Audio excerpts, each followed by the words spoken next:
Welcome to another edition of Our City. This week I'll be in Washington, D.C. at the end of the week to meet with mayors from around the country to talk about the issues that affect our municipalities, as well as the Sequester Act that will take effect March 1st and the impact it's going to have on New Jersey and the cities of our state. If you need more information concerning any events going on in the city of Elizabeth this week, please call our public information office at 908-820-4124. I'm pleased to be joined on this week's show by the president of Kean University, Dr. Dawood Farahi. Doctor, welcome to the show. Thank you, Mr. Mayor. It's been a while. It has been. 10 years as the university president. Yes. Now, can you point to one thing? I mean, I was on that campus in the 70s, so I've seen it transform from what I think was a sleepy college to a world-class university. So can you pick one thing out, or how would you rate the things of your successful tenure? You just pointed it out, Mr. Mayor. It's the vision is that it is possible to provide world-class education and provide access to that world-class education to students that come to Kean. And I believe we've done that. Yeah, I mean, when I used to walk through Kean College at the time, it was actually Newark State teacher. I'm dating myself. You are dating yourself. Yeah, because when I started, I was Newark State. And I was even before you, right? Yes. So it was a teacher's college. It came from Newark, and it settled on the Kean farm, and some buildings were built. And then eventually became Kean because they donated the land, and then now Kean University. But all of what makes Kean so special? I mean, besides the world-class education. Well, we are the number one producer of teachers in the state. We are the best producer of the state, teachers in the state. In the last 3 years, almost 100%, with the exception of one person, passed the Praxis 2 exam. We're the most desirable, the most diverse, and the most internationally focused university in the state. And Kean University, how did it go? You were part of the team that made it go from college to university. Yes, I was. Well, tell us about that process. Well, the university status requires that you engage in research and demand a lot different accountability structures from your faculty and raise the standards in many areas. For instance, our standards in education has been raised to almost 3.0. And we have some of the best programs not only in the state, but in the country, in occupational therapy, in speech pathology, in physical therapy, and now in design, history, and education. Now, my daughter actually attended a speech pathology as she had trouble pronouncing words at the age of 4. Right. And I've seen firsthand how the graduate students work with folks. They also work with stroke victims or autistic children. Yes, they do. In teaching them speech. Very competitive school, though, as well. It's they get about 400 applications for 42 spots, and you need at least a 3.8 GPA to get in. So even some of the folks who may have graduated undergrad work in Kean in the speech pathology, if they didn't keep up with their studies, they'll have a hard time getting into the graduate program. There's no guarantee that the undergraduate degree from Kean would ensure that you get into the graduate program. Your chances are improved, but there's no guarantee. And you meet with the prospective students on a regular basis, especially when I guess every May or June. When do you do that? When do you meet with I do that twice a year. High school seniors? We do that twice a year, once at the beginning of the semester in the fall and once in the spring. In addition, I speak to all the open houses. When I first started, I think we got about 300 to 400 people in our open houses. Now we fill up Harwood Arena with 4,200 seats, and we still have to relay the video to different locations to accommodate the people who want to come to Kean. These are how many people come for just the open house? Correct. So in the days of applying to Kean College, or Newark State Teachers College, when you could easily get in, it's harder to get into Kean University now. There's actually people on a wait list and people turned away. Correct. We get about, for freshman entry now, about 7,000 applications for 1,100 spots. How do you do that? That's hard. That is hard. For a university committed to access, it's very difficult. Again, we are the most affordable comprehensive university in the state. And you've seen the facilities, the structure, and the quality You of don't things. got too old. I'm glad you realized that. There, go ahead. All the components have improved. We have a campus now in Ocean County. It has about 1,800 students, 17 to 1,800 students in there. And if it was a standalone campus by itself, it would be among the top 10.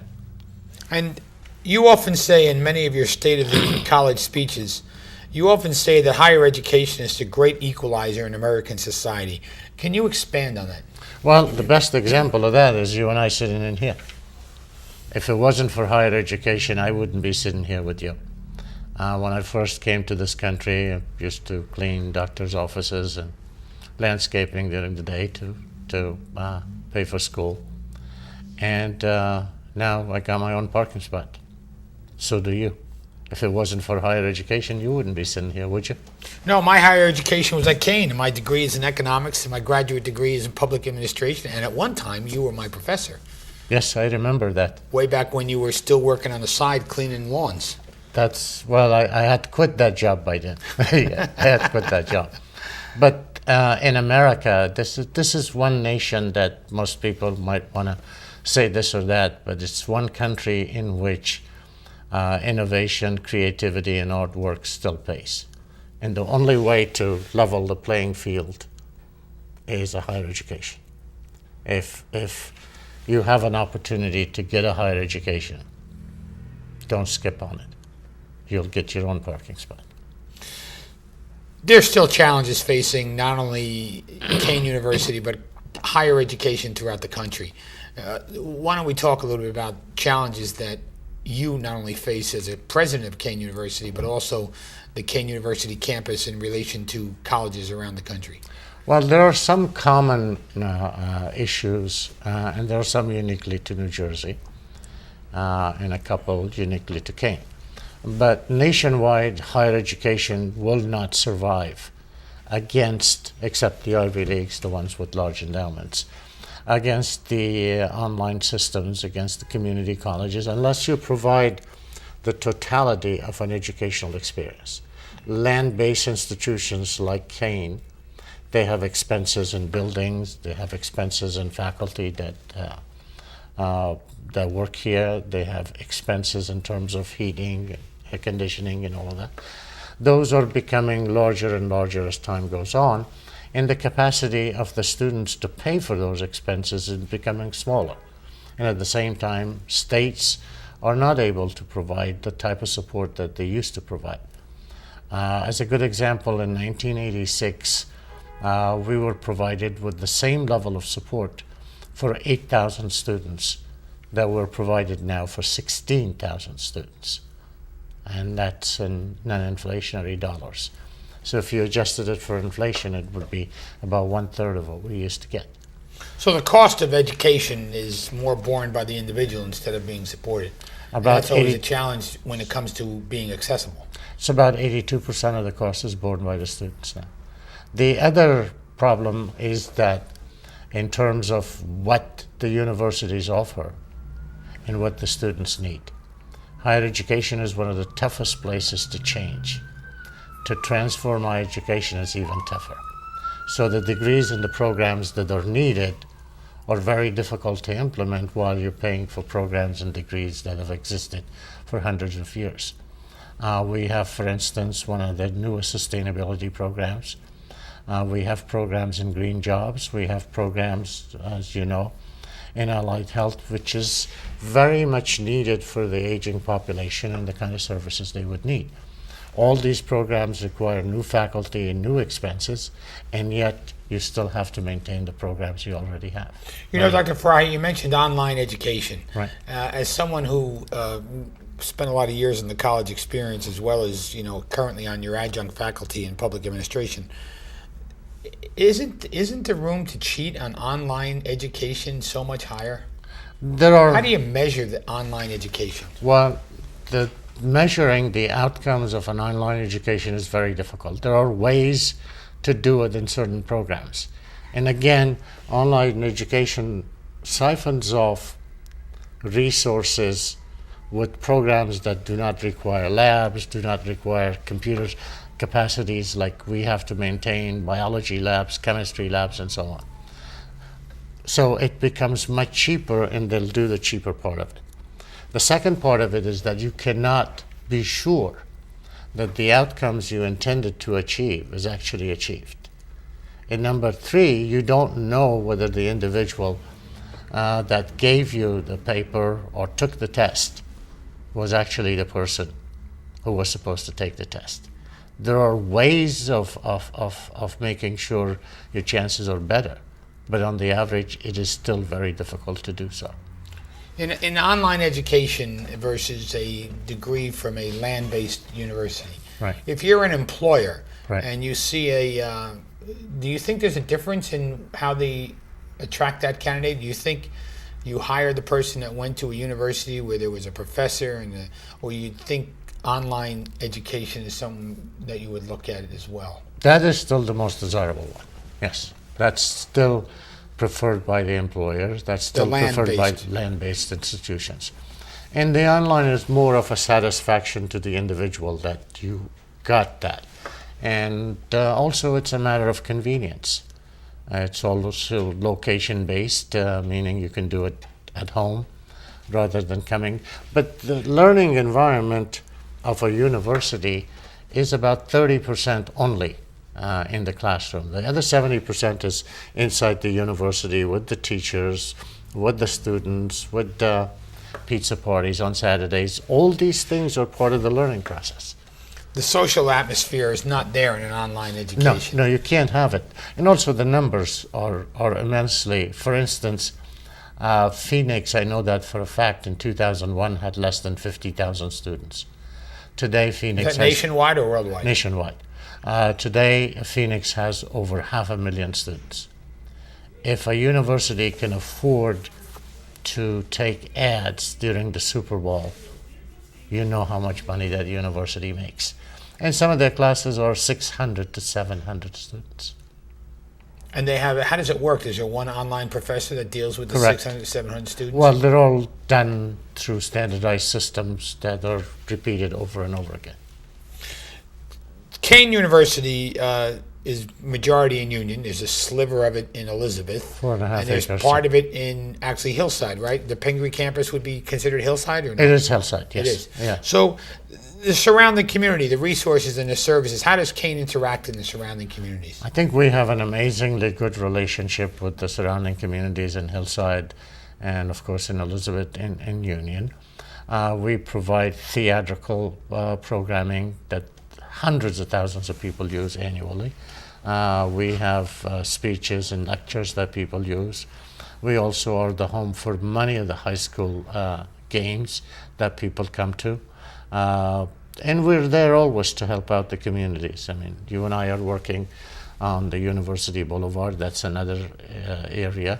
And when you need resources that we have available, we can help. And whenever we need something, we have an amazingly good relationship with the communities in which we live. Well, the high school championship basketball was just the county championship was just there this past weekend. Right.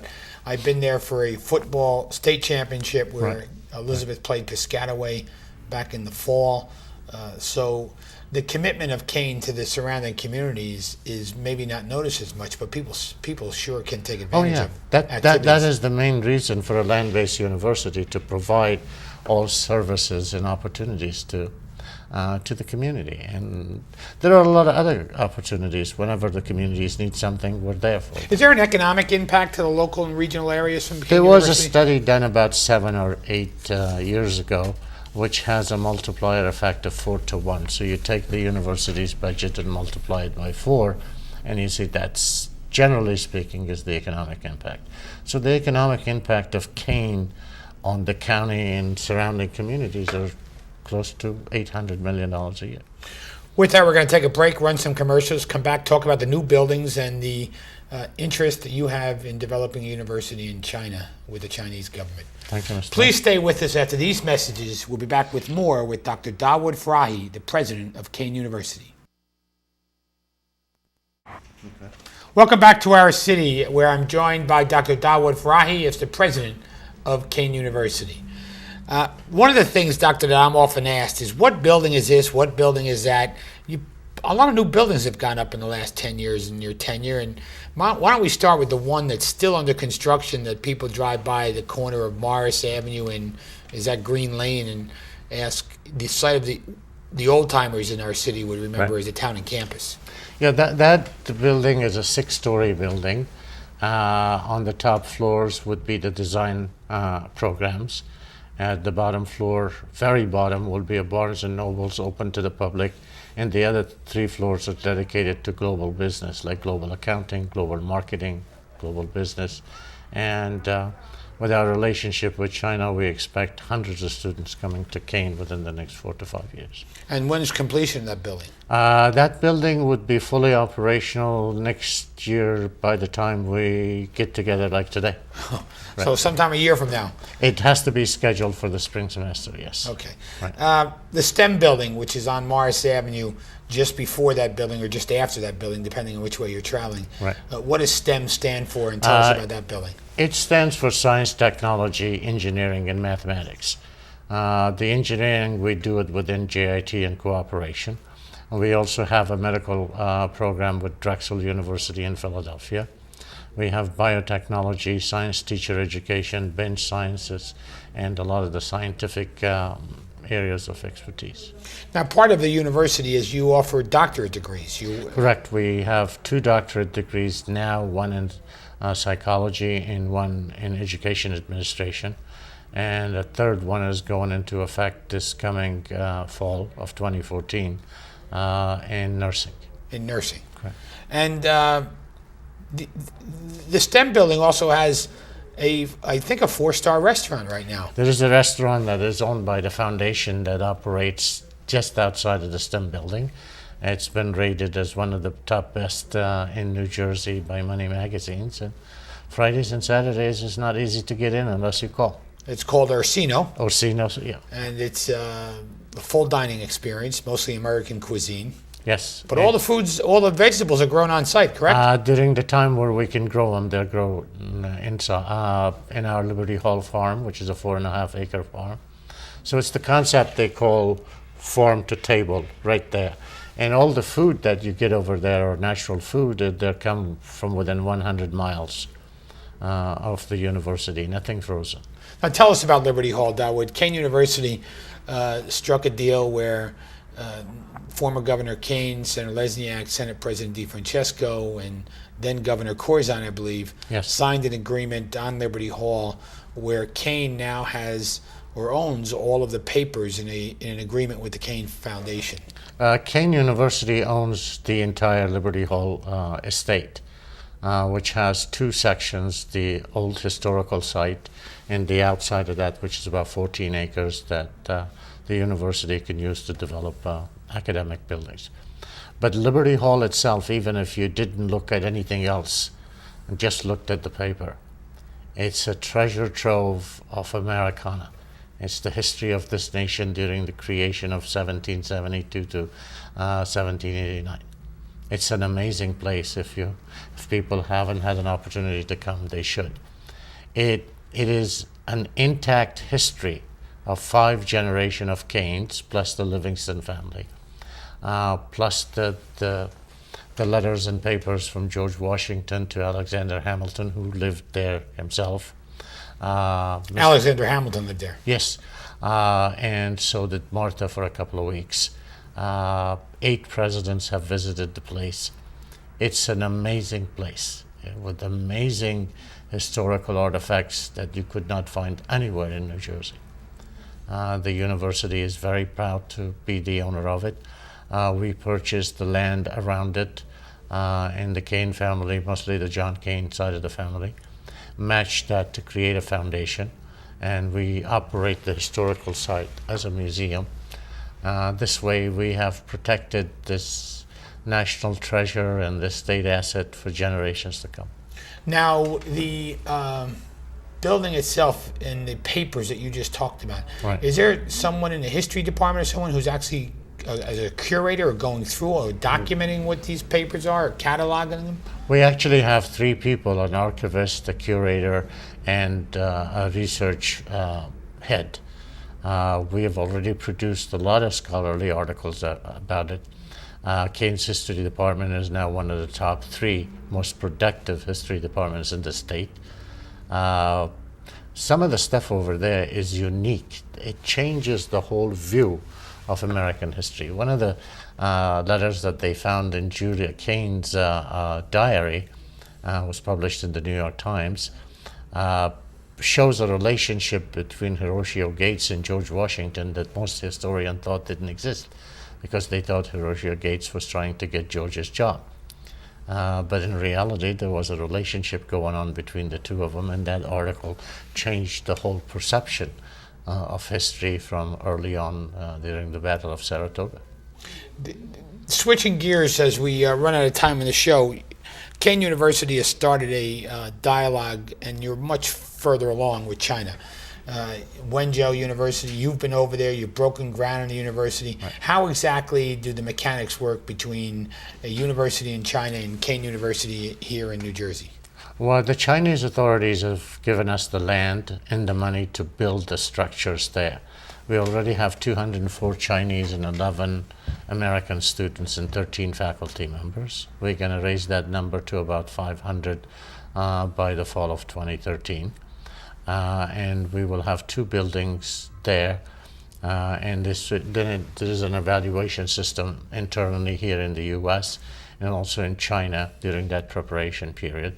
And after that, if everything is approved and all the pieces fall into place, in 2016 the university will have close to about 4,000 students in China. So you can pay for credits here in Kean University and take them in China? Correct. And you get a degree from Kean USA. Kean USA. Right. Same thing in reverse. Chinese students can pay and take courses here in Kean. And then get the degree from Kean USA. And the new president of China, who will be sworn in 2 weeks, right, actually visited here 5 or 6 years ago. You were there. Yeah. I remember in 2006 he came in to re-sign the agreement of friendship between New Jersey and Zhejiang province in May of 2006. We built a relationship. It took a little longer, but now he's becoming the president of China and things are moving. Why is it important to give students at Kean University this global perspective? Why it's always been a teacher's university. Why not just leave it at that? Well, the future is about global education, about global commerce, about global perspective. We are not an island anymore. You could get to any place on this planet in 18 hours. Chinese are 1 in 5 of every human being walking on this planet. They are now the largest industrial power on Earth. So we need to do business with the Chinese. They want the American education, and Kean will provide that. Dr. Fry, I want to thank you for taking the time to join us on the show this evening, and I appreciate all of your insight and the hard work that you've done in making Kean a world-class university. Thank you, Mr. Mayor. Thank you. We'll Thank see you. you Pleasure. soon. For Dr. Dawood Farahi, the president of Kean University, I'm Chris Bolwage, and we'll see you next week on another edition of Our City.